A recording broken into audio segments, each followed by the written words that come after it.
cette péniche solidaire, on a commencé la construction en 2013. On était 25 bénévoles qui se sont engagés à venir minimum une journée par semaine pendant tout le temps de la construction. Et ils ont tous tenu jusqu'à la mise à l'eau. Mais petite anecdote, à la mise à l'eau, il y avait encore beaucoup de choses à faire.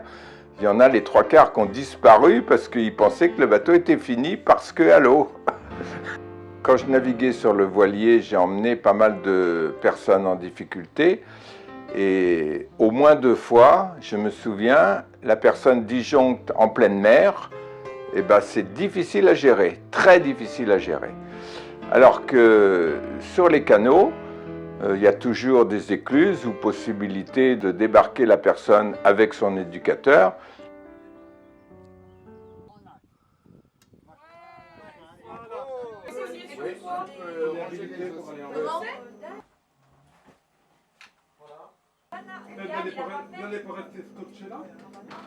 Alors on a fait un périple assez exceptionnel puisqu'on est allé jusqu'à Pontivy par le canal de Nantes à Brest, on est allé jusqu'à Arzal, on est allé jusqu'à Nantes et on a remonté la Loire juste au bon moment pour pas avoir trop de courant mais suffisamment d'eau.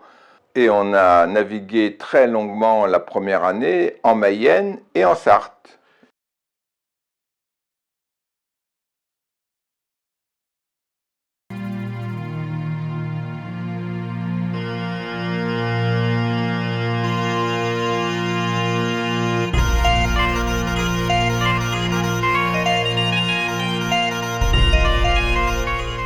D'abord, notre partenaire principal, c'est le Secours catholique qui nous a fait le premier chèque et le dernier pour boucler le budget.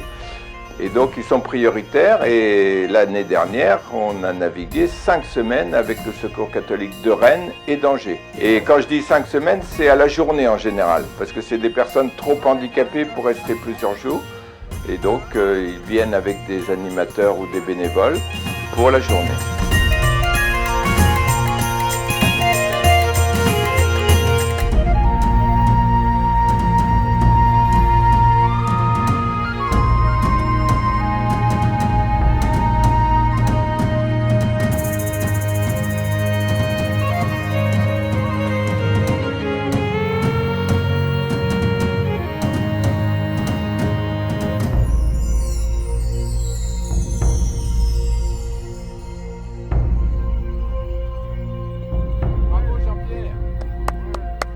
Bravo Jean-Pierre.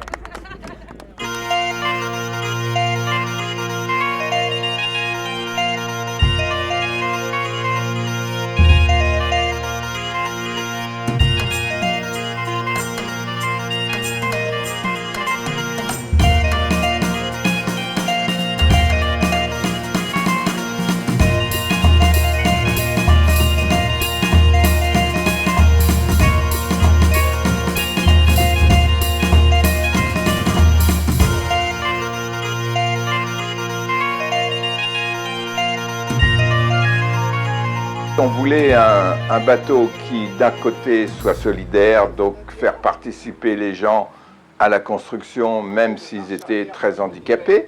Certains venaient juste pour caresser la coque parce qu'ils ne pouvaient pas faire plus.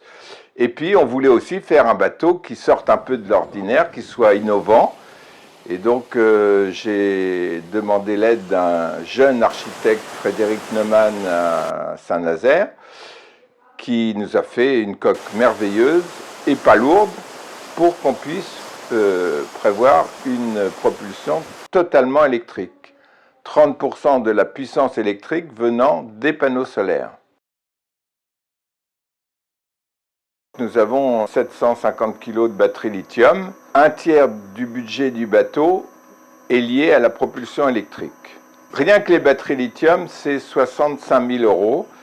On a fait le saut technologique parce qu'on n'avait pas la place de mettre l'équivalent en batterie plomb, ça aurait été beaucoup plus lourd, beaucoup plus volumineux. Et également parce que le fournisseur nous a fait un don de 20 000 € sur les 65 000. Normalement, si on les gère bien, elles doivent tenir 20 ans, d'après le fournisseur. On a un groupe électrogène, en fait, qui ne sert jamais, mais qui pourrait effectivement servir si un jour on réalise notre rêve, à savoir de faire le tour de l'Europe, il y aura bien des jours où on aura besoin d'avoir un petit relais pour regonfler les batteries, ne serait-ce que quand on ira de Nantes à Bordeaux par la mer, puisque là, il n'y a pas de canot. On passe nécessairement par les batteries, que ce soit le courant de terre, que ce soit le groupe électrogène, que ce soit le solaire, c'est les batteries, en fait, qui sont la source de courant des moteurs électriques.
Allez-y.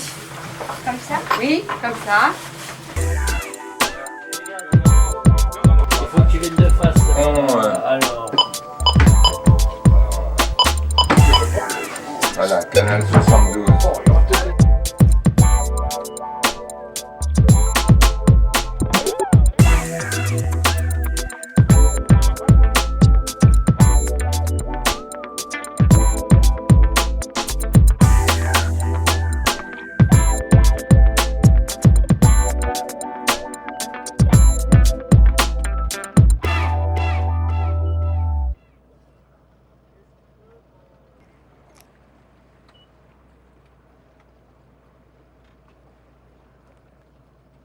Je vais essayer de démarrer d'abord.